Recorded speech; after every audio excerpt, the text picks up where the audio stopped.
ಕಿರಣ್ ಹೇಳಿ ಸರ್. ತಂದೆ ಮೇಲೆ ಪ್ರಬಂಧ ಬರೆಯ ಕೇಳಿದೆ, ಬರ್ದಿದ್ಯಾ? ಸರ್ ಬರ್ದಿದ್ದೀನಿ. ಹೇಳ ನೋಡೋಣ. ನಾನು ಫಸ್ಟ್ ಟೈಮ್ ಭೂಮಿ ಮೇಲೆ ಕಣ್ ತೆಗ್ದಾಗ ನೋಡ್ದೆ, ನಮ್ಮಮ್ಮ ಅಳ್ತಾ ಇದ್ರು, ನಮ್ಮ ಅಕ್ಕ ಕಿರೆಕ್ತಾ ಇದ್ರು, ನಮ್ಮ ಅಜ್ಜಿ ನಗ್ತಾ ಇದ್ರು. ಆದ್ರೆ ದೂರದಲ್ಲಿ ಯಾರೋ ಒಬ್ರು ನಾನು ಹುಟ್ಟಿದ್ದಕ್ಕೆ ಬಿಲ್ ಪೇ ಮಾಡ್ತಾ ಇದ್ರು. ಅವರೇ ನಮ್ಮಪ್ಪ. ಅಪ್ಪನ್ ಪ್ರೀತಿ ಎಲ್ಲಾ ಪ್ರೀತಿಗಿಂತ ಶ್ರೇಷ್ಠವಾಗಿರುತ್ತೆ. ನಾವೆದ್ದಾಗ ದೇಹ ಸುಸ್ತಾಗಿದ್ರು, ಮೈ ಕೈ ನೋವಾಗಿದ್ರು, ಕೆಲ್ಸಕ್ಕೆ ಹೋಗ್ತಾರಲ್ಲ, ಅವರೇ ನಮ್ಮಪ್ಪ. ತಾನು ನೋಡೋದೆಲ್ಲ ನೋಡ್ಲಿ ಅಂತ ಹೇಳಿ ಸ್ವಂತದ ಮೇಲೆ ಕೂರಿಸ್ಕೊಂಡು ತೋರ್ಸೋಳು ಅಮ್ಮ.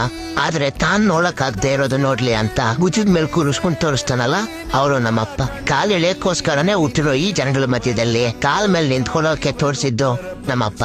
ಬೇಡಿದ್ದನ್ನ ಕೊಡೋದು ಆ ದೇವ್ರಾದ್ರೆ, ಬೇಡ್ದೇನೆ ಎಲ್ಲ ನನಗೆ ತಂದು ಕೊಟ್ಟಿದ್ದು ನಮ್ಮಪ್ಪ. ಬ್ರಾಂಡೆಡ್ ಬಟ್ಟೆ, ಶೂ ಮತ್ತೆ ಮೊಬೈಲ್ನ ಅವನ್ ತಗೊಳಲ್ಲ. ಯಾಕೆ ಅಂದ್ರೆ ಅದನ್ನ ಅವನ್ ತಗೊಂಡ್ರೆ ನಮಗ್ ಕೊಡ್ಸಕ್ ಆಗಲ್ಲ ಅಂತ. ಅವನೇ ನಮ್ಮಪ್ಪ. ಸಾಯೋವರೆಗೂ ಅವ್ರು ಸೇವೆ ಮಾಡಿದ್ರು ಅವ್ರ ಋಣ ತೀರ್ಸೋಕ್ಕಾಗಲ್ಲ. ಅವನಿಗಿಂತ ನಾವೆಷ್ಟೇ ಎತ್ತರ ಬೆಳೆದ್ರು ಕಾಲಿನ ಧೂಳಿನ ಸಮ ಆಗಕ್ಕೂ ಆಗಲ್ಲ. 106 ಕವನಗಳು ಹೇಳ್ತವೆ ಅಮ್ಮನ್ ಪ್ರೀತಿ.